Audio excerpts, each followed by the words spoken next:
ప్రశాంతత ఎక్కడ లేదండి. చాలా బాధగా ఉంది. ఆందోళన కూడా ఉంది. ఏటి మాట్లాడుతున్నానో నాకే తెలియడం లేదు.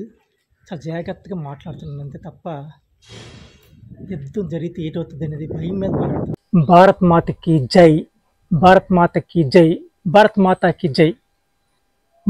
మనకి పాకిస్తాన్కి మహాయుద్ధం జరుగుతుంది. ఎందుకు మహాయుద్ధం అంటున్నా అంటే, పాకిస్తాన్ మనపై ఎన్నో సంవత్సరాలు బట్టి స్వతంత్రం వచ్చిన దగ్గర నుంచి తన వంకర బుద్ధి చూపిస్తూనే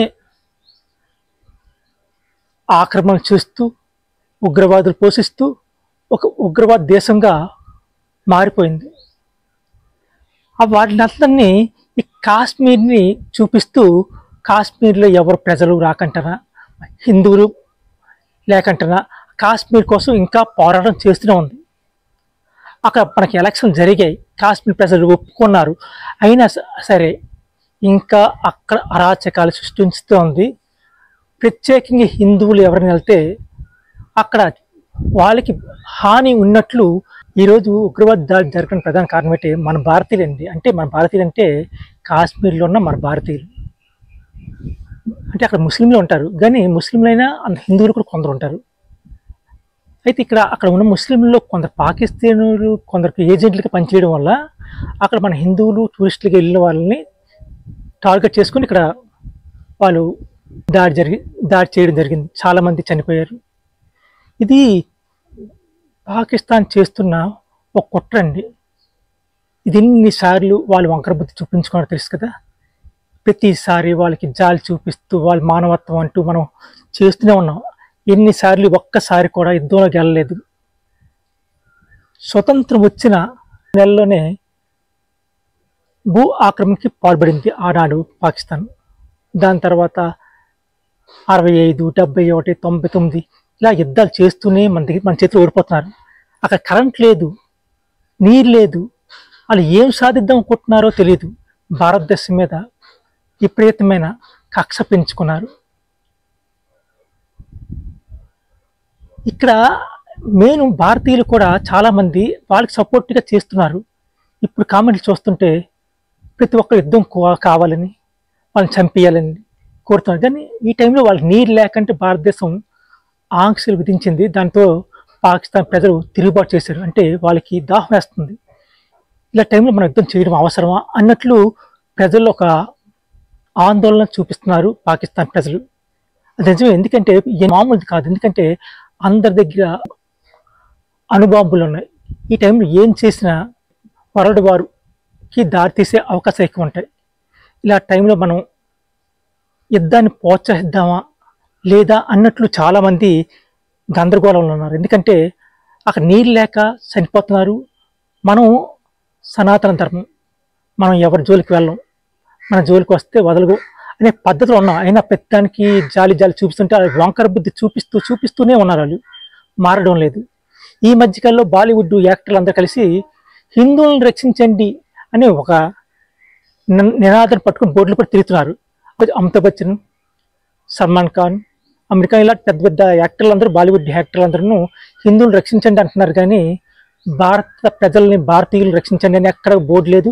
మేము సిగ్గుపడుతున్నాం హిందువులను చంపుతున్నారని అంటున్నారు తప్ప భారతీయులను చంపుతున్నారని ఎక్కడ అనడం లేదు. దానికి కారణం ఏంటంటే భారతదేశంలో కూడా చాలామంది ప్రజలు చాలా వరస్ట్గా ఉన్నారండి. ఎందుకంటే భారత్ మాతకి జై, వందే మాత్రం, జనగణమన ఈ గీతలు పాడడానికే చాలామంది ప్రజలు, భారతీయులైన ప్రజలు చాలామంది ఒప్పుకోవడం లేదు, ఇష్టపడడం లేదు. వీళ్ళు భారతదేశంలో ఉంటూ భారతదేశానికి వ్యతిరేకంగా ఉంటున్నారు. వీళ్ళు చట్టాలు అనుభవిస్తున్నారు, ఇక్కడున్న పద్ధతులన్నీ ఆర్థిక పరంగా అనుభవిస్తున్నారు. అయినా భారతదేశాన్ని సపోర్ట్ చేయకంటే చాలా వరస్టున్నారు. ముఖ్యంగా చెప్పాలంటే ఇక్కడ ముస్లిమ్స్ కంటే క్రైస్తవులు ప్రతి ఒక్కరు ఈ మధ్యకాలంలో యూట్యూబ్లో చూస్తుంటాం. భారత్ మాత జై అని అన్ను, వందే మాత చెప్పను అని చెప్పే మూర్ఖులు తయారయ్యారండి. ఇలాంటి వ్యక్తుల్ని దేశద్రోహులు అంటాను నేను. ఇలాంటి వ్యక్తులు భారతదేశం నుంచి కాక ఏ దేశానికి పంపించాను పర్లేదు, ఇక్కడ ఉండి అర్హత మనకు వాళ్ళకి లేదు. ఇలాంటి వ్యక్తుల వల్లే ఈరోజు యుద్ధాలు వాళ్ళకి సపోర్ట్ చేస్తూ దేశాన్ని నాశనం చేస్తున్నారు. మనుషుల్లాగా ఉండకంటున్నా పశువులకు ప్రవర్తిస్తున్నారు. ఇలా టైంలో మోడీ గారు ప్రజల మాట వింటూ యుద్ధాన్ని ప్రకటించారు. ఎందుకంటే వాళ్ళు మారరు, మనం చేద్దాం. అయితే ఒక్కసారి మోడీ గారు చెప్తుంది ఏంటంటే తప్పకుండా యుద్ధం చేయండి. అయితే ఎంతవరకు యుద్ధం చేయాలంటే మొత్తం పిఓకి దాన్ని ఇండియన్ ఓకేకి మార్చేయండి. ఆ ప్రదేశం మార్చేసిన తర్వాత అక్కడ పాకిస్తాన్లో మిలిటరీ దళాన్ని అంతా నాశనం చేసేయండి, చేసి ప్రజాస్వామ్యాన్ని నెలకొల్పండి. ఎంతకంటే ఏం చేయలేదు. ఎందుకంటే అక్కడ ప్రజలకి చదువు సంధ్య లేకపోవడం వల్ల, వారికి ఆర్థిక పరంగా ఏటి ప్రోత్సాహం లేకపోవడం వల్ల ఈ విధంగా ఉగ్రవాదులుగా తయారవుతున్నారు. సైనిక పాలన తీసేయండి, మొత్తం అక్కడ ప్రజాస్వామ్యాన్ని ఏర్పాటు చేసేయండి. మొత్తం అన్ని దేశాలు దీన్ని సపోర్ట్ చేయాలి, చేయకపోతే ఎవరైనా చేయలేరు. ఇప్పుడు యుద్ధం జరిగిందంటే ఏ ప్రమాదం జరిగినా, ఏ విధంగా జరిగినా, ఒక అనుభవం వేసినా సరే అక్కడ కొన్ని వందల లేకపోతే 1000 సంవత్సరాల వరకు అక్కడ పంటలు పండవు. దానివల్ల ప్రపంచం అంతా ఆందోళన దిగుతుంది.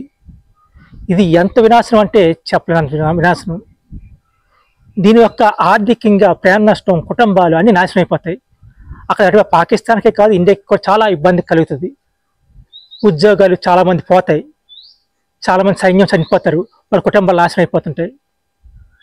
ఇక చాలామంది యుద్ధం చేయండి అంటారు, చేద్దాం. ఎలాగంటే ఉగ్రవాదం తుది ముట్టించే వరకు ప్రపంచ దేశాలతో పోరాడుతూ అక్కడ పాకిస్తాన్పై ఒక సర్జికల్ స్ట్రైక్గా ఏర్పాటు చేసి 5 సంవత్సరాలు, 6 సంవత్సరాలు, 10 సంవత్సరాల వరకు అలా చేస్తూ ఉండండి.